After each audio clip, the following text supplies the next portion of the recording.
الحمد لله نحمده ونستعينه ونستغفره ونؤمن به ونتوكل عليه ونعوذ بالله من شرور أنفسنا ومن سيئات أعمالنا من يهده الله فلا مضل له ومن يضلله فلا هادي له ونشهد أن لا إله إلا الله وحده لا شريك له ونشهد أن سيدنا وسندنا وحبيب ربنا ومولانا محمد صلى الله عليه وعلى آله وأصحابه وبارك وسلم تسليما كثيرا كثيرا أما بعد فأعوذ بالله من الشيطان الرجيم بسم الله الرحمن الرحيم يا أيها الذين آمنوا كتب عليكم الصيام كما كتب على الذين من قبلكم لعلكم تتقون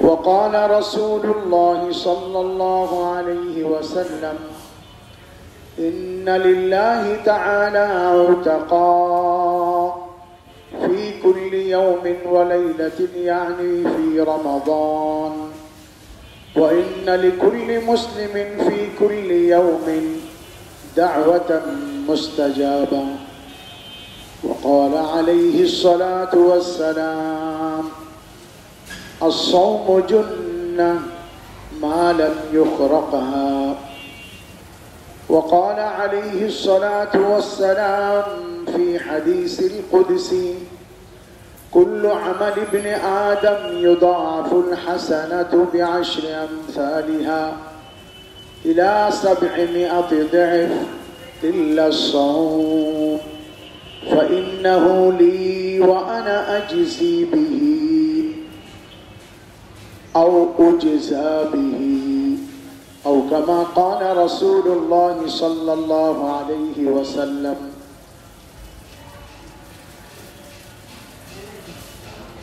আমরা আগেও আলোচনা করছি হযরত কাতাদা থেকে বর্ণিত আছে আল্লাহ তাআলা মাখলুকাতের মধ্যে মানুষকে বাছাই করছেন সর্বশ্রেষ্ঠ হিসেবে রাতের মধ্যে আল্লাহ বাছাই করছেন লাইলাতুল কদরকে দিনের মধ্যে আল্লাহ সবচেয়ে শ্রেষ্ঠ দিন বাছাই করছেন জুমার দিনকে মাসের মধ্যে আল্লাহ তাআলা বাছাই করছেন সর্বশ্রেষ্ঠ মাস রমজান মাস আরবি বৎসর বা বর্ষ প্রবর্তন হয়েছে রাসূল সাল্লাল্লাহু আলাইহি ওয়াসাল্লামেরও পরে হযরত ওমরের জামানায় তখন গিয়ে এই নামগুলি নামকরণ করা হয়েছে মুহররম সফর রবিউল আউয়াল রবিউল সানি কিন্তু রমজানের এই সময়টা বছরের হিসাব কিতাব করে এই মাসটাকে যথাসময়ে পালন করা হইতো এবং এই মাসের নাম রমাদান এটা আল্লাহ তাআলা নিজেই রাখছেন তার কারণ কোরআন শরীফের মধ্যে আল্লাহ নিজেই এই মাস সম্পর্কে বলছেন শাহরু রমাদান আল্লাযী উনজিলা ফীহিল কুরআন হুদাল লিন-নাস ওয়া বায়্যিনাতিন মিনাল হুদা ওয়াল ফুরকান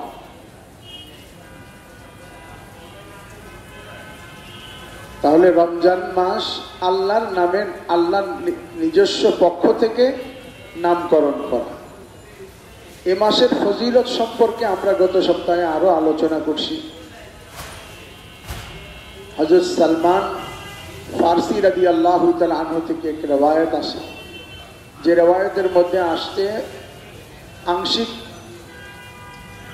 বর্ণনা হলো এই মাসের একটা নফল অন্যান্য মাসের এক একটা ফরজের বরাবর এ মাসে একটা ফরজ অন্যান্য মাসে 70টা ফরজের বরাবর। এই মাসে প্রতিদিন আল্লাহ তাআলা অসংখ্য লোককে জাহান্নাম থেকে মুক্তি দিয়ে থাকে। এই মাসের প্রথম রাতেই ফেরেশতা এলান করে যে গুল্লিকাত আবওয়াবুন নার, জাহান্নামের দরজাগুলি বন্ধ করে দেয়া হয়েছে। ফালাম ইফতাহ মিনহা বাব, তার মধ্যে একটা দরজাও আর খোলা হবে না রমজানে। আর ফতিহাত আবওয়াবুল জান্নাহ, এই মাসে জান্নাতের দরজাগুলি খুলে দেয়া হয়েছে। ফালাম ইউগলাক মিনহা বাব, একটা দরজাকেও আর রমজান মাসে বন্ধ করা হবে না।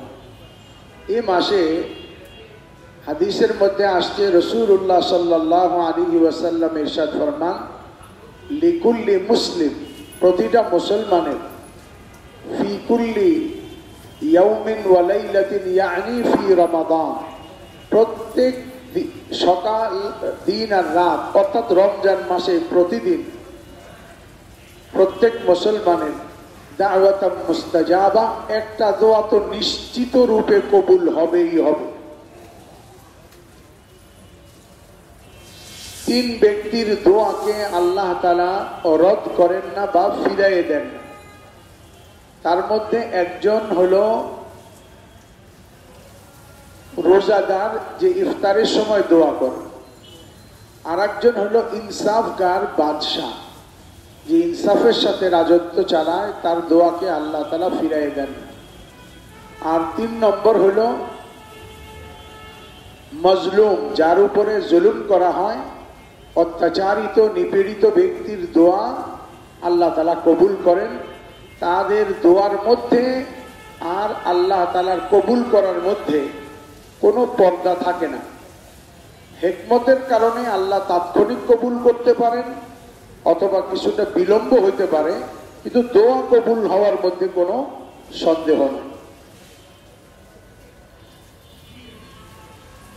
এই মাসের গুরুত্ব এটা দিয়েও বোঝা যায়, যারা আরশ বহনকারী ফেরেশতা আসে, আল্লাহ তাআলা তাদেরকে বলেন, তোমরা তোমাদের তাসবিহাত দোয়া যা তোমরা সারা বছর পড়ো সেটা বন্ধ করে দাও। রোজাদাররা যত দোয়া করে তোমাদের কাজ হইল ওই দোয়ার উপরে আমিন আমিন বলতে থাকো। এইটা হইল রমজান মাসের ফজিলত। কিন্তু আবার রমজানের কদর মূল্যায়ন যদি করা না হয়, যেন তেন ভাবে অবহেলায় যাচ্ছে তাই ভাবে যদি রমজানটাকে কাটায় দেওয়া হয়, তাতে এই সকল বেনিফিট থেকে বঞ্চিত হলাম শুধু এতটুকুই না, বরং এত বড় এক মুসিবত চলে আসবে, যে মুসিবত দুনিয়াতে এর চেয়ে বড় কোনো মুসিবত হয় না, এর চেয়ে বড় কোনো বদদোয়া হয় না। রাসূলুল্লাহ সাল্লাল্লাহু আলাইহি ওয়াসাল্লাম একবার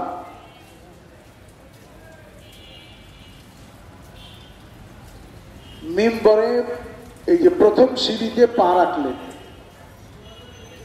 রাখতেই বললেন আমিন। যখন দ্বিতীয় সিঁড়িতে পা রাখলেন তখনও বললেন আমিন। তৃতীয় সিঁড়িতে পা রাখলেন তখনও বললেন আমিন। এরপরে হুজুর খুতবা দিলেন, নামাজ শেষ করলেন। সাহাবারা জিজ্ঞাসা করলেন, ইয়া রাসূলুল্লাহ, আজকে আপনাকে এমন কিছু কথা বলতে শুনেছি যা ইতিপূর্বে কখনো শুনি নাই। কোনো কথাবার্তা না বলে আপনি আমিন বলছেন। হুজুর সাল্লাল্লাহু আলাইহি ওয়াসাল্লাম ইরশাদ ফরমাইলেন, এই মাত্র আমার কাছে জিবরিল আলাইহিস সালাতু ওয়াস সালাম এসেছিলেন, আর আমাকে এসে কথা বললেন, ধ্বংস হোক ওই ব্যক্তি যে রমজান মাস পাইল অথচ সে তার গুনাহকে আল্লাহর কাছে ক্ষমা করাইতে পারল না। তার মানে রমজান পাইলাম, নেক আমল করলাম, গুনাহ মাফ করাইলাম, আলহামদুলিল্লাহ। না করলে যে সমান সমান তা না, না করলে রসুলের বদদুয়ার মধ্যে পড়ে যেতে হবে। বরং এক বর্ণনা মতে জিব্রাইল হুজুরকে বলছেন যে আমি এইটা বলবো, আপনি আমিন বলেন। জিব্রাইলের বদদোয়া, রসুলের আমিন। আবার উপরন্তু জিব্রাইল রসুলকে নির্দেশ দেওয়া, এটা রমজান পাইয়া ক্ষমা না হইলে এটা অনেক বড় দুর্ভাগ্যের বিষয়। ক্যান্সার রোগী হাসপাতাল থেকে যদি তাকে ফেরত দিয়ে দেয়া হয়, এটা যেমন একটা মুসিবতের বিষয়, তবে এর চেয়ে হাজার গুণ মুসিবত হইল যে রমজান পাইল অথচ তার ক্ষমা হইল না। এই জন্য রমজানে শুধু তারাবি, রোজা, সেহরি, ইফতার দিয়ে খুশি না হওয়া, বরং ওই যে রমজানের 6টি আদবের মধ্যে একটি আদব হলো ভয় করতে থাকা যে আমার ক্ষমা হইল কিনা, আমি আল্লাহর কাছে আমার গুনাহ মাফ করাইতে পারলাম কিনা, এইটার ভয় করতে থাকে। এই জন্য মাশায়েখে কেরাম রোজার, আল্লাহর কাছে রোজা কবুল হয়, রোজাটা আমাকে যে সকল ফজিলতের কথা, বেনিফিটের কথা হাদিসে আসছে, আমি যাতে সেগুলি পাই, এই জন্য 6টা আদবের কথা বলছি। 1 নম্বর আদব হলো জবানকে, অর্থাৎ মানুষের মুখ, এইটাকে সংবরণ করা, লাগাম লাগানো।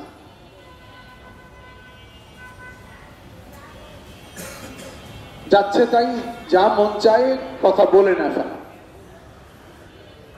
একবার কিছু বাদশাহ, কিছু দেশের বাদশারা একত্রিত হয়েছে, আপোষে কথাবার্তা বলতেছে কথা নিয়ে, যে কথার সম্পর্কে কে কি বলেন। তার মধ্যে একজন বলছে বড় সুন্দর কথা, সে দেখেন যে কথা আমি বলি নাই সে কথাটার মালিক আমি, চাইলে আমি বলবো, চাইলে বলবো না, কিন্তু যে কথাটা বলে ফেলছি আমার মালিক ওই কথা, ভালো হইলে আমাকে ইজ্জত দিবে আর মন্দ হইলে আমাকে বেইজ্জত করবে।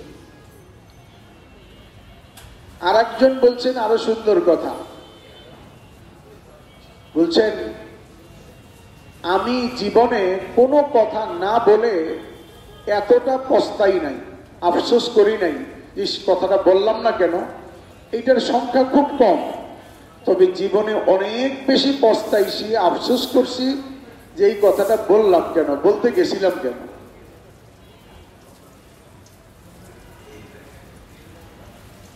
তো এই জন্য 6 আদবের প্রথম আদব রোজা রাখা অবস্থাতে জবানকে সামলানো, জিকির, তেলাওয়াত, কোরআন শরীফ, ভালো কথা, তা না হলে চুপ থাকা। এমনকি লা ইয়ানি, অনর্থক কথা, যাতে দুনিয়ারও কোনো ফায়দা নাই, আখিরাতেও কোনো উপকারিতা নাই, এমন কথা থেকে বিরত থাকা, কারণ এটা আল্লাহ পাকের অপছন্দনীয় বিষয়, এটা আল্লাহ পাকের অপছন্দনীয় বিষয়। বুখারী শরীফে আসছে 3টা জিনিস আল্লাহ পাকের অপছন্দনীয়। 1 নম্বর হইল লা ইয়ানি, অনর্থক কোনো কথা, অনর্থক কাজ, বেহুদা কাম, আমরা যেটা বলি বেহুদা কথা। কথা বলতে থাকলে একটা না একটা বেহুদা কথা বলতে থাকে, যেটা কোনো ফায়দা নেই। হাদিসের মধ্যে আসছে মিন হুসনি ইসলামিল মারই তারকুহু মা লা ইয়ানি, যেমন প্রত্যেকটা জিনিসের একটা সৌন্দর্যতা আছে। কাপড়ের সৌন্দর্যতা, ধোয়া, ইস্ত্রি করা, বাড়ির সৌন্দর্যতা, ডেকোরেশন, প্রত্যেকটা জিনিসের একটা মৌলিক জিনিস, একটা সৌন্দর্যতা আছে। তো ইসলামের মৌলিক বিষয় তো হলো কলমা, নামাজ, রোজা, হজ, যাকাত, এগুলি, কিন্তু ইসলামের সৌন্দর্যতা হলো তারকুহু মা লা ইয়ানি, অনর্থক কাজ না করা, অনর্থক কথা না বলা, বেহুদা কাম এবং বেহুদা কথা প্রত্যাখ্যান করা, এটা থেকে আত্মরক্ষা করে চলা। রাসূলুল্লাহ সাল্লাল্লাহু আলাইহি ওয়াসাল্লাম এক হাদিসের মধ্যে ইরশাদ ফরমান, আস-সাওমু জুন্নাহ, রোজা মানুষের জন্য ঢাল স্বরূপ। যেমন মানুষ ঢাল দিয়ে দুশমনের তীর, বল্লম আঘাত, তরবারির আঘাত থেকে আত্মরক্ষা করে, রোজাদার রোজা রাখার মাধ্যমে জাহান্নাম থেকে নিজেকে বাঁচাইতে পারে। তো রোজা হলো মানুষের জন্য ঢাল স্বরূপ। কিন্তু এই ঢাল কতক্ষণ কাজ করবে? যখন ঢালটাকে ভেঙে না ফেলবে, ছিঁড়ে না ফেলবে, টুকরা টুকরা করে না ফেলবে। মালাম ইউখরাকহা। তো রোজা যে ঢাল, এটা নষ্ট হয় কিভাবে? এটা নষ্ট অনেক ভাবে হয়। তার মধ্যে প্রধান নষ্ট হওয়ার 90% ক্ষমতা বা 90% ভূমিকা হলো জবানের। জবান থেকেই মানুষের রোজা বেশি নষ্ট হয়। বেহুদা কথা বলা, গালিগালাজ করা, মিথ্যা কথা বলা, বিভিন্ন এগুলি থেকে জবান কি হয়? রোজা নষ্ট হয়। আল্লাহর রসুল ইরশাদ ফরমান, হাল ইয়াকুব্বুন নাস, মানুষ উবুর করে জাহান্নামে যে ফেলা হবে,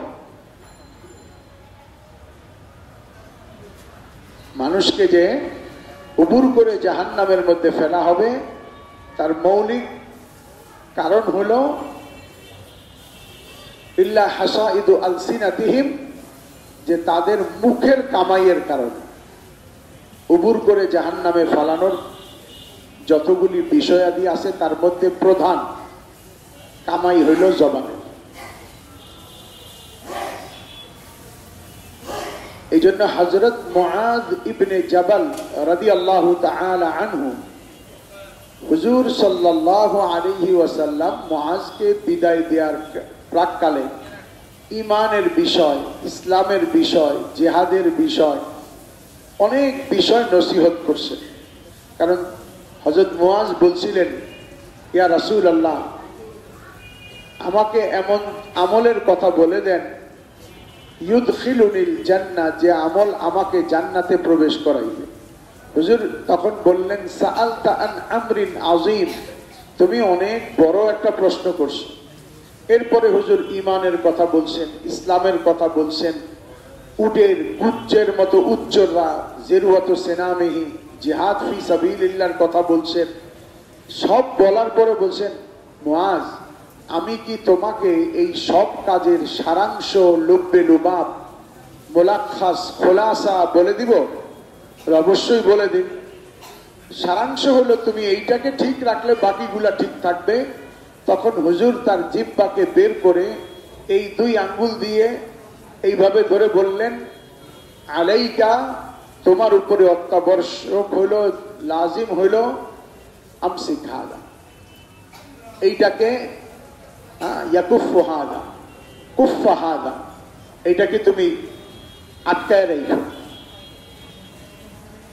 তো যদি আমি রোজার উপকারিতা পাইতে চাই, রোজার এক বড় উপকারিতা হইল, আল্লাহ পাক ইরশাদ ফরমান, রোজা শুধু তোমাদের জন্য না, তোমাদের আগের লোকদের জন্য রোজা ফরজ ছিল, তবে তাদেরকে আমি এত পুরস্কার দেই নাই তোমাদেরকে যত দিব। তোমাদের ব্যাপারে আমি একটু পুরস্কার বেশি দেওয়ার সিদ্ধান্ত নিয়েছি। এক হাদিসের মধ্যে আসছে, কুল্লু আমাল ইবনে আদম ইউদাআফুল হাসানা বিআশরি আমসালিহা ইলা 700 দি'ফ, আদম সন্তানের প্রতিটি আমলের বিনিময় 10 গুণ থেকে 700 গুণ, 7 লাখ গুণ পর্যন্ত দেওয়া হয়। ইল্লা সাওম, হ্যাঁ তবে রোজা ব্যতি রেখে। ফাইন্নাহু লি ওয়া আনা আজজি বিহি, রোজা আমার জন্য রাখা হয়, আমি স্বয়ং নিজ হাতে তার প্রতিদান দেব।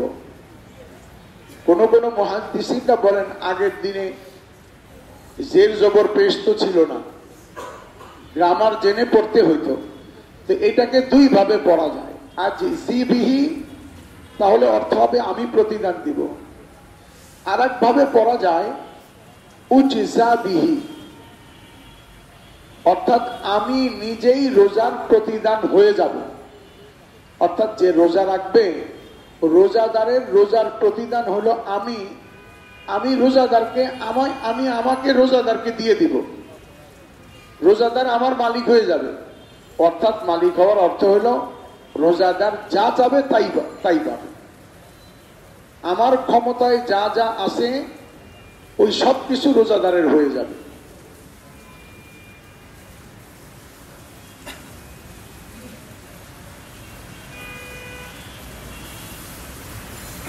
কিসসা আছে যে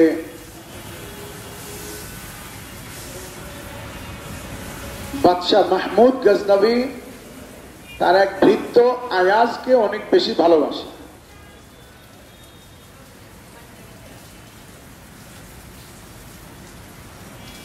তো সবার উজির নাজির যারা ছিল তারা এটাকে হিংসা করত।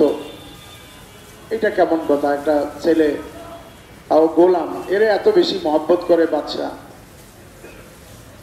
তো বাদশাহ একদিন তাদেরকে শিক্ষাদানের জন্য বললেন, প্রত্যেকের হাতে একটা দামি মুক্তা দিলেন।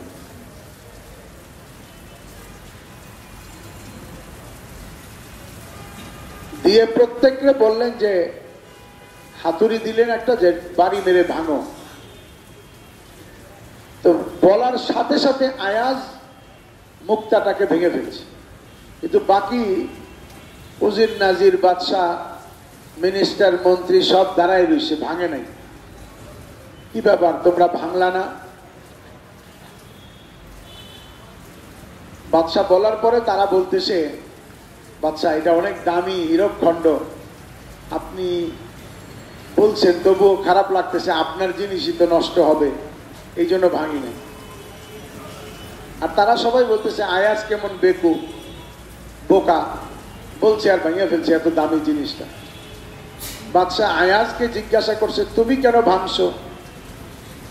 আমি ভাঙছি, আমার কাছে এই হীরার চেয়ে আপনার হুকুমের দাম বেশি। হীরা ভাঙলে হীরা নষ্ট হবে, আপনার দাম হুকুম রক্ষা পাবে। আর যদি না ভাঙি হীরকখণ্ড বেঁচে যাবে, কিন্তু আপনার হুকুম নষ্ট হবে। এই জন্য আমি আপনার হুকুম পুরা করছি।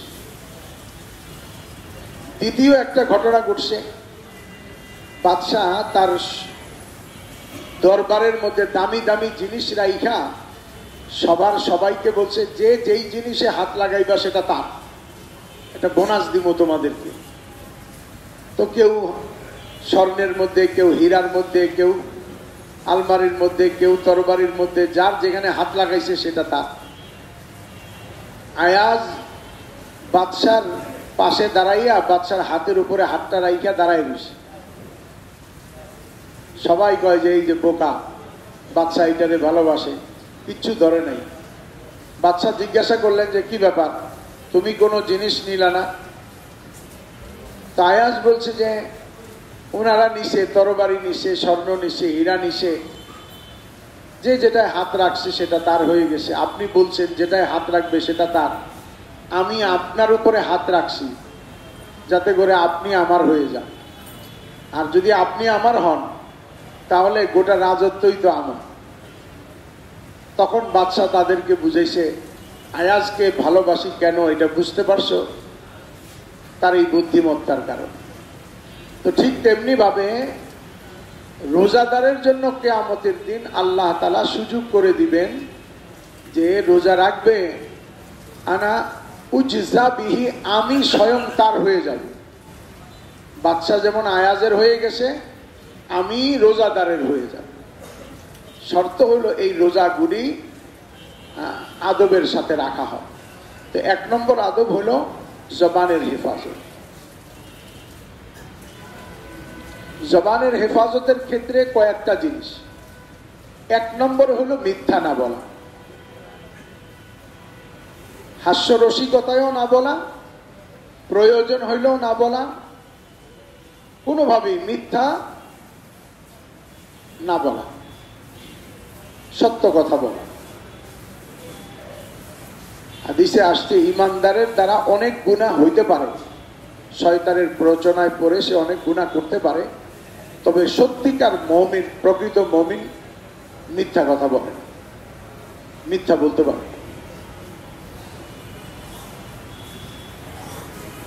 জবানের আরেক গুনাহ হলো গীবত।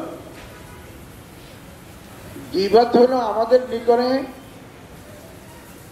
টাইম পাস হওয়ার একটা বড় হাতিয়ার।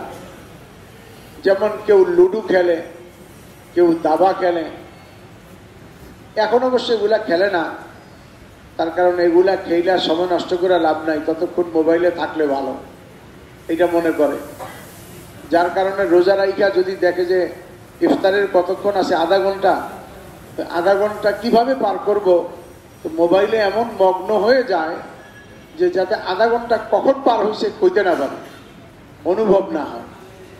এইটাই পূর্বেকার দিনে আল্লাহওয়ালারা দোয়ায় তেলাওয়াতে এত মগ্ন হইতেন, কখন নামাজের আজানের টাইম হয়েছে তারা বলতে পারতেন না। একই জিনিস, যে লজ্জত, যে স্বাদ, যে আকর্ষণ আমাদের মোবাইল এবং তার ভেতরের আন্তর্জাতিক ছড়ানো জাল ইন্টারনেট, এটার মধ্যে যতখানি আছে আল্লাহওয়ালারা ততখানি কোরআন শরীফ তেলাওয়াত, জিকির, দোয়া ইত্যাদির মধ্যে সময় বের করতেন। তো মিথ্যা এবং গীবত, গীবত হলো অন্যের মন্দ চর্চা করা, যেটা শুনলে সে মনে কষ্ট পায়। আদবের মধ্যে একটা আদব হলো, ও জবানের একটা জিনিস হলো যে ব্যবসায়ীদের ক্ষেত্রে মিথ্যা এবং গীবত, ব্যবসায়ীদের ক্ষেত্রে জিনিসপত্রের বেচা কেনার মধ্যে মিথ্যা ওয়াদা না করা আর মিথ্যা কথা না বলা। আমানত ও সততার সাথে যারা ব্যবসা করবে, আল্লাহ তাদের ব্যবসার মধ্যে এমন বরকত দিবেন যে নবী শহীদদের সাথে তার হাসর হবে। তাহলে 1 নম্বর আদব জবানের হেফাজত, 2 নম্বর আদব হলো চোখের হেফাজত। আমি গত সপ্তাহে বলছিলাম যে কানজুল উম্মাল এক বড় কিতাব, সেখানে লেখা আছে ইদা সালিমাতিল জুমআ সালিমাতিল আইয়াম, জুমার দিন কেউ যদি নিরাপদে কাটাইতে পারে, বাকি দিনগুলি তার নিরাপদ অর্থাৎ গুনাহমুক্ত কাটাইবার সহজ। ওয়াইদা সালিমাতির রমাদান, কেউ যদি রমজান মাস নিরাপত্তার সাথে, গুনাহমুক্ত, আফিয়তের সাথে, হেফাজতের সাথে কাটাইতে পারে, সালিমাতিস সানা, তো তাহলে বাকি পুরা বৎসর নিরাপত্তার সাথে কাটানো সহজ হবে। তাহলে সেই অর্থে আমরা সারা বছর পারবো কি পারবো না সেটা তো আল্লাহর কাছে চাইবো। 1 মাসের জন্য রমজানে ইন্টারনেটের মধ্যে না ঢোকার নিয়ত করি, যদি আমার কোনো ব্যবসা বাণিজ্য জরুরি না থাকে তাহলে আমি নেটে ঢুকবই না। কারণ মানুষের নেকি আমল সব শেষ করে দেয়, আর মানুষ ধারণা করে যে আমি তো এই রমজানে অনেক আমল করছি, অথচ তার আমল নামায় কিচ্ছু নাই, গুনার খাতা ভারী হয়েছে। এই একটা জিনিস এমন এখন দাঁড়াইছে। এই জন্য 2 নম্বর চোখের গুনাহকে, চোখকে হেফাজত করা। 3 নম্বর হলো কান। এটাও মোবাইল এবং অন্যদের সাথে সম্পর্ক, মন্দ কথা, গীবত, শিকায়েত, গান, বাদ্য, বেহুদা কথা শোনা থেকে আত্মরক্ষা করে চলা। 4 নম্বর হলো কোনো হারাম বা মুস্তাবাহ বা সন্দেহযুক্ত লুকমা মুখে না দেওয়া। কেউ যদি সুদ ভিত্তিক ব্যাংকে চাকরি করি, মনে কষ্ট নিয়েন না, সুদ ভিত্তিক ব্যাংক, ইসলামী ব্যাংকও যে সম্পূর্ণ নিরাপদ তা বলবো না, তবে মন্দের ভালো। সুদ ভিত্তিক, যেখানে সরাসরি সুদকে প্রকাশ্যে লেনদেন করা হয়, এমন ব্যাংকে যদি কেউ চাকরি করে, তাহলে আপনার জন্য শরীয়তের হুকুম হলো আপনি আরেকটা চাকরি খুঁজতে থাকেন।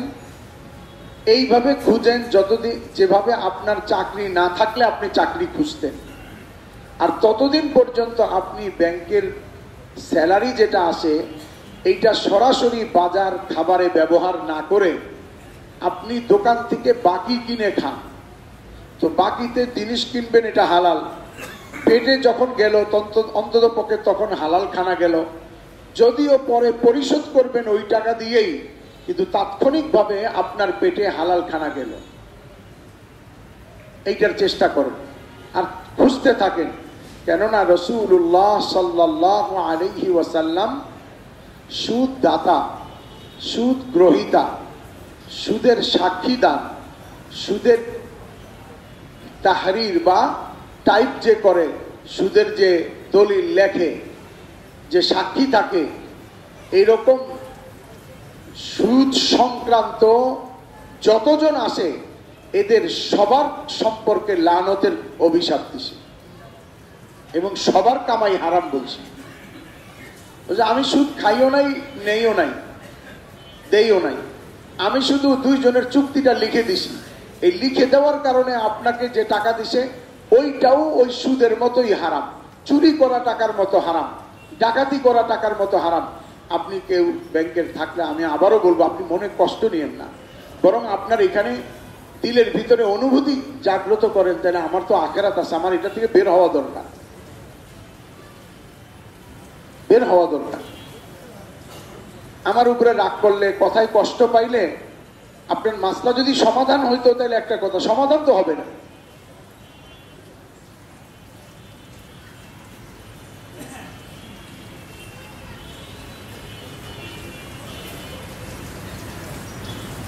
তো একটা আদব হলো সন্দেহযুক্ত খাবার থেকেও জবানকে বাঁচান, পেটকে বাঁচান। আর একটা আদব হলো 5 নম্বর, হালাল খানা খাওয়া, তবে হালাল দিয়েও এতটা পেট ভর্তি না করা যে নামাজের ভিতরেও বুট পেঁয়াজুর ঢেকুর উঠে, আশপাশে গন্ধ পাওয়া যায়, একটু পর পর পানি খাইতে হয়, তারাবির নামাজের দাঁড়ায় নামাজ পড়তে কষ্ট হয়, বসলে উঠতে চায় না, উঠলে বসতে চায় না, শরীর অলস হয়ে যায়, এতে করে রোজার উদ্দেশ্য ব্যাহত হয়। বিদায় হালাল খানাও পরিমিত, অর্থাৎ এতটুকু, আমি বলি যে 3 ভাগ করতে বলছে, 2 ভাগ করতে বলছে, আমি বলবো এতটুকু পেট খালি রাখেন। যদি কোনো কারণবশত আবার খাইতে হয়, আপনার কাছে খাবারের জায়গা আছে, পেটে জায়গা আছে, এইটুকু রাখেন অন্তত পক্ষে। আর 6 নম্বর আদব হলো ওই যে আগে বলছিলাম, ভয় করতে থাকা যে আমার রোজা আল্লাহ পাকের কাছে কবুল হচ্ছে কিনা। 4 কাম আমরা পিছনে আলোচনা করছি, বেশির থেকে বেশি করা, কলেমা বেশি পড়া, জান্নাত বেশি চাওয়া, ইস্তেগফার বেশি করা, জান্নাত বেশি চাওয়া, জাহান্নাম থেকে মুক্তি চাওয়া, বেশ অসংখ্য বা লা ইলাহা ইল্লাল্লাহ নাস্তাগফিরুল্লাহ নাসআলুকাল জান্নাতা ওয়া নাউযু বিকা মিনান নার, হাঁটতে চলতে পড়তে থাকা। এটাকে আস্তাগফিরুল্লাহ পড়া যায়, 2 রকমই আছে, লা ইলাহা ইল্লাল্লাহ আস্তাগফিরুল্লাহ আসআলুকাল জান্নাতা ওয়া আউযু বিকা মিনান নার, এভাবেও পড়া যায়। এটা হলো এক বচন, আর নুন দিয়ে হলো বহু বচন। বহু বচনটাই ভালো, আমি আমার ভাইদেরকেও আমার সাথে শামিল করলাম, এই আর। তো 4টা কাম বেশির থেকে বেশি করা, 2টা তো আমাদের জন্য, 2টা আল্লাহকে রাজি করার জন্য। 4টা কাজ সম্পূর্ণরূপে বর্জন করা, মিথ্যা, আর একটা হলো ঝগড়া। রমজান মাসে অনেক সময় দোকানে, ব্যবসায়, চাকরিতে, গ্রাহকদের সাথে, কলিগদের সাথে ঝগড়া হওয়ার উপক্রম হয়, শয়তানে তৈরি করে। তো হাদিসে আসছে না, ঝগড়া করা যাবে না, বরং কেউ গায়ে পড়ে ঝগড়া করতে আসলে তাকে বলবে আমি রোজাদার। বুখারী শরীফে আসছে এক বর্ণনায়, ইয়াকুলু মাররাতাইন, 2 বার বলবা, ইন্নী সাইম, ইন্নী সাইম, আমি রোজাদার, ভাই আমি রোজাদার। তাকিদের জন্য 2 বার বলবে, যাতে গায়ে পড়ে কেউ তোমার সাথে ঝগড়া করতে না আসে। 3 নম্বর হলো অনর্থক জিনিস বর্জন করা, আর 4 নম্বর হলো গীবত বর্জন করা।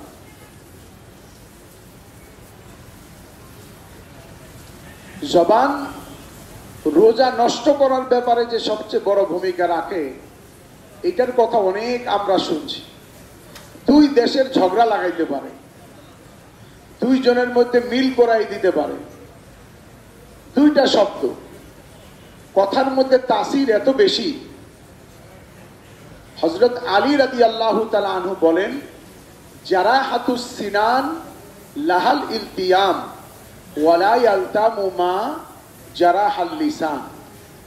বর্ষার দিয়ে আঘাত করলে, সিলাই করলে, কসমেটিক সিলাই করলে একসময় এটা ঘাওটা ভরে যাবে, কিন্তু জিহ্বা দিয়া কাউরে ঘাও করলে এই ঘা, এই আঘাত কখনো শুকায় না, এটা মৌত পর্যন্ত বাকি থাকে। এই জন্য আরবিতে বলে জিসমুহু সগীর ও জুরমুহু কাবীর। আয়তনে ছোট, অপরাধটা অনেক বড়। এই এত বড় হাত যা না করতে পারে, এইটুক জিহ্বায় তা করতে পারে। ওই যে কাহিনী আগেও শুনাইছি অনেকবার, বাদশাহ অসুস্থ হয়েছে, কি বলছে, বাদশার বাঘের দুধ লাগবে, তাইলে ভালো হবে। একজনের হাত পা সবার মধ্যে ঝগড়া হয়েছে যে কার দাম বেশি। জিহ্বা বলছে আমার দাম বেশি, চোখ কয়ে তোমার তো কাম নাই, খালি বক বক করো, আমি না থাকলে তুমি রঙিন দুনিয়া দেখতাই না। হাত বলে আমি না থাকলে এই বাহারি রকমের খানা তোমার জিহ্বায় দেওয়া লাগতো না। পা বলে আমি না থাকলে তুমি কামাই করতে, বাজারে সদারে হাঁটতে পারতা না। এক একজনে এক একটা কয়। জিহ্বাই বলে কি আমি সব মাইনা লওয়ার মধ্যে ভালো, আমি সাপ। অনেকে কয় না এরকম, জিহ্বা কইছে আমি সাপ। পরে ঝগড়া লাগার পরে যখন বাদশার পক্ষ থেকে এলান আসলো, বলো আচ্ছা এটা সবাই মিলে বললো দেখি কার দক্ষতা বেশি। এই লোক বাঘের দুধ হাসিল করার জন্য ওই বাঘিনীর কাছে বকরি দিতে লাগলো, প্রতিদিন একটা করে। চিন্তা করছে বাঘিনীর দুধ, বাঘের দুধ বাদশাকে দিলে তো লাখ লাখ টাকা পাবো, তো 2-4-20,000 টাকা যদি ছাগল দিয়া বাদশারে বসে আনা যায়, অসুবিধা কি? তো ছাগল নিয়ে দেয়, পেট ভৈরা বাঘ খায়। এই গেলে চিনা ফেলছে, কিছু কয় না। তো একদিন বাঘ রে বকরি দিয়া, বাঘ বকরি খাইতেছে, এই ফাঁকে সে বাঘের দুধ নিছে। বাঘও কিছু কয় না, বেটা আমার ডেলি খানা দেয়, নেও একটু দুধ বোতলে ভরে নিছে। এখন বাদশার কাছে যাওয়ার সময় সবাই মিলা ঝগড়া করতেছে। পাও কয় আমি না হইলে তুমি কেমনে জঙ্গলে আসতা, হাত কয় আমি না হইলে তুমি দুধ বাইর কেমনে করতা, চোখ কয় আমি না হইলে তুমি বাঘের সামনে। আবার সেই জবান বলতেছে আমি দেখো আমি সাপ। তোমার তো এই ব্যাপারে কোনো কামই নাই, তুমি তো কোনো কথাই কও নাই। আমি কিছু করি নাই, কিন্তু তবুও আমি সাপ। তা না হইলে বিপদে পড়বি। কি বিপদ হইব? আচ্ছা দেখিস। তো বাদশার কাছে গেছে, যাইয়া হাত পাও সবাই মিলা সুন্দরভাবে বাদশার সামনে দুধটা রাখছে, কিন্তু জিহ্বাই বলছে কি বাদশাহ আপনার জন্য কুত্তার দুধ নিয়ে আসছি, খাইতে পারেন। বাদশার মেজাজ খারাপ হয়ে গেছে, বাঘের দুধ আনতে গেছে, কুত্তার দুধ আনছে। তো জল্লাদ ডাকো, এরে তরবারি দিয়া 2 টুকরা করো। এখন যদি 2 টুকরা করে তো শুধু জিহ্বা মরবে না, হাত পা চোখ কান সবাই মরবে। তো হাত পাও সবাই মিলা বলতেছে ভাইজান মাইনা নিছি, আপনি আমি সব আম ঘরে বাসা। মানছো তো? বলে হ্যাঁ মানছি। বলে আচ্ছা ঠিক আছে, তাইলে দেখো আমি কেমনে বাঁচাই। এইবার জিহ্বা বাদশারে বলতেছে, বাদশা নামদার, আপনি চাইলে এটা সায়েন্স ল্যাবরেটরিতে নিয়ে পরীক্ষা করেন, এটা বাঘের দুধ, কুত্তার না। তো তাইলে তুমি যে বললা কুত্তার দুধ, আপনি বুঝেন নাই। আমি এই বাঘের কাছে গিয়ে আপনার নাম কইছি, আমাদের দেশের বাদশাহ সুলতান অমুক, তার জন্য বাঘের দুধ দরকার।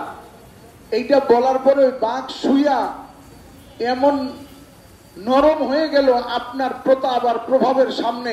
আমি মনে করলাম কি এটা বাঘ না কুত্তা, মানে আপনার প্রভাবের সামনে সে বাঘ না, সে তো একটা কুকুরের মতো, এই জন্য কুত্তা বলছে, আসলে তো সে বাঘই। এখন দেখে বাচ্চা, আরে এ তো আমার প্রশংসা করছে, মানে আমার প্রভাব প্রতাপের সামনে বাঘকে কুকুর বানাই ফেলছে। বলছে যাও একে 10,000 স্বর্ণ মুদ্রা দান করো। তা হাত পারে কইছে, এবার বুঝছো, স্বর্ণ মুদ্রা দিয়া দামি বিছানা কিনলে তো গড়েই শোয়াবো, আর বিরিয়ানি কিনলে তো গড়েই খাওয়াবো। দামি পোশাক কিনলে তোগরই পরামু, মাংসত বাইচা গেছে। তো জিহ্বা হলো এমন জিনিস, এই জন্য রোজা রাখা অবস্থাতে জিহ্বাকে সামলানো আর রোজাকে কয়েকটা আমলের সাথে কাটানো, সময় কম, গত সপ্তাহে আমরা বলছি, এখন শুধু আবার মনে করায় দেওয়ার জন্য বলি, 5 ওয়াক্ত নামাজ জামাতের সাথে পড়বো ইনশাআল্লাহ বলে। 2 নম্বর হলো শেষ রাতে উঠতে হয়, তো 2 রাকাত করে 4 রাকাত তাহাজ্জুদের নামাজ পড়ার চেষ্টা করব ইনশাআল্লাহ। 3 নম্বর কোরআন শরীফের তেলাওয়াত যারা পারি রোজানা 1 পারা তেলাওয়াত করব, আরো পারলে আরো করব, না পারলে শিখবো ইনশাআল্লাহ। তারপরে কয় নম্বর? 4 নম্বর সুবহানাল্লাহ ওয়ালহামদুলিল্লাহ ওয়ালা ইলাহা ইল্লাল্লাহু আল্লাহু আকবার, এই কালিমাগুলি বেশি থেকে বেশি পড়া, তসবিহ হাতে রাখা আর হাঁটতে চলতে পড়া। বিশেষ করে সুবহানাল্লাহি ওয়া বিহামদিহি সুবহানাল্লাহিল আযীম, এই 2টা কালিমা জবানে হালকা, আল্লাহর কাছে প্রিয়, ওজনে বড়, ভারী, মিজানের পাল্লায় ভারী। তো এই 2টা কালিমা বিশেষভাবে পড়ার চেষ্টা করা। এমনি ভাবে হাদিসে আসছে, মান কামা রমাদান ঈমানান ওয়া ইহতিসাবান গুফিরা লাহু মা তাকাদ্দামা মিন যামবি, রমজান মাসে যে ঈমান ইহতিসাবের সাথে তারাবির নামাজ পড়ে, আল্লাহ তার পেছনের সব গুনাহ মাফ করে দেয়। তারাবির নামাজে নিয়ত বেঁধে যখন কোরআন শুনবো, এক এক অক্ষরে নামাজে পড়ার মধ্যে 100 নেকি। তো 100 নেকি ইমামের হইলে আমরা শুনলে কোন কোন ক্ষেত্রে শুনাই নেকি বেশি বলছে, কারণ পড়া নফল, শোনা ওয়াজিব। এই জন্য আমরা তারাবির নামাজ 20 রাকাত পড়বো, 8 রাকাত পরে জুতার শব্দ যাতে শোনা না যায়। 8 রাকাত পরে যে যাইব এই হলো নামাজ চোর। 8 রাকাত পরে যে জুতার স্যান্ডেল আওয়াজ শোনা যায় সে হলো নামাজ চোর। বলবেন যে হাদিসের মধ্যে আসছে না, কোথাও নাই, এই তর্কে যায়েন না। আপনি ডাক্তার, আপনার ওষুধ আমি লিখতে যাই নাই।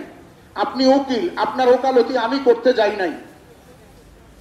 তা আপনি কেন ওলামা ইকরামের মাসলা নিয়ে আপনি ফতুয়া দেন যে 8 রাকাত নামাজ? এটা তো হলো একটা উম্মতকে নামাজ থেকে বঞ্চিত করার শয়তানের পায়তারা।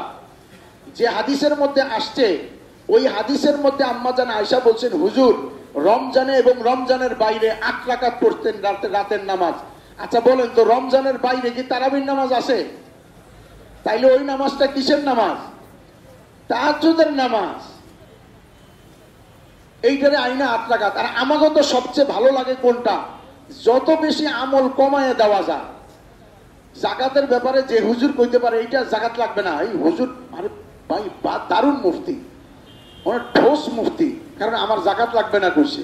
আর যে কইছে না ভাই এটা জাকাত লাগবো, মনে হয় ভালো করে পড়ে নাই, অন্য কারো কাছে যাইতে হবে। তো এই জন্য তারাবির নামাজ 20 রাকাত পড়ে। হ্যাঁ, 8 রাকাত পরে কারো অসুবিধা হইতে পারে, 10 রাকাত পরেও হইতে পারে, অসুস্থ লাগতেছে, আপনি যান, তাতে আপনার অসুবিধা নাই। সেক্ষেত্রে চুপি চুপি যান, যাতে আপনার যাওয়াটা অন্য কেউ দেখা এটা মনে না করে যে নামাজ বোধা হয়ে গেছে, যাই, এইভাবে না। প্রয়োজনে অসুবিধা থাকলে কোনোদিন আপনি বাসায় পড়েন, তাও অনুমতি আছে, কিন্তু 8 রাকাত বইলা উম্মতকে গোমরা করবেন না। আর 7 নম্বর হলো ইস্তেগফার বেশি থেকে বেশি করা, যত বেশি ইস্তেগফার পড়া যায়। তারপরে দরুদ শরীফ পড়া, এটা আমরা আগেও আলোচনা করছি। বেশুমার কালিমা পড়া, শুধু লা ইলাহা ইল্লাল্লাহ অসংখ্যবার পড়তে থাকা, ওযুর সাথে থাকার চেষ্টা করা, মোবাইল নামক এই যন্ত্রটাকে যতটা না পারা যায় ধরতে, মানে না ধরে পারা যায় চেষ্টা করা, জবানকে হেফাজত করা, দোয়া কবুল হয়, রোজানা দোয়া করা, আর পারলে অপর ভাইদেরকে, মেহমানদেরকে, আত্মীয় স্বজনকে, প্রতিবেশীকে এতিমখানায়, মাদ্রাসায় ইফতার করানো। ইফতার করানো একটা বড় আমল। আমি আপনাদেরকে গত সপ্তাহে বলছিলাম যে আমাদের এখানে মসজিদের নিচে ইফতার করানো হয়, উপরেও হয়। নিচে 5000, উপরে 5000 বলছিলাম, সরি আমাকে মাফ করে দিয়েন। আমি আসলে আমাদের বডি দেখার দায়িত্ব অন্য ওস্তাদের, এই জন্য আমি পিছনের অনেক দিন আগের কথা মুখস্থ বলে ফেলছিলাম। আসলে আমাদের উপরে অনেক ছাত্র তো 5,000 টাকা কেমন হইব? আপনারা এই যে জামাতে আইলে 15 জন আইসি, এরাই তো 5,000 টাকার ইফতার করবো। তো উপরে তো 300 ছাত্র, কিতাবখানা ওরা জামাতে গেছে। আমি এই 2-3 দিন জামাতে গেছিলাম, ঝিনাইদাতে আসে, ওদের সাথে ইফতার করছি, মুজাকারা করছি, তারপর আসছি। তো আমাদের এখানে উপরে দরকার হয় 10,000 আর নিচে 5,000। তো যারা দিচ্ছেন সেটা দিয়ে এখনো চলতেছে, কিন্তু এটা শেষ হয়ে যাবে। এই জন্য যারা চাই যে মসজিদের মুসাফির ও মাদ্রাসার ছাত্রদের ইফতারে শরীক হইতে, তারা মুয়াজ্জিন সাহেবের কাছে অথবা আমার কাছে পৌঁছে দিতে পারেন। যারা সুন্নত করি নাই, 4 রাকাত কবলাল জুমা সুন্নত দ্রুত আদায় করে।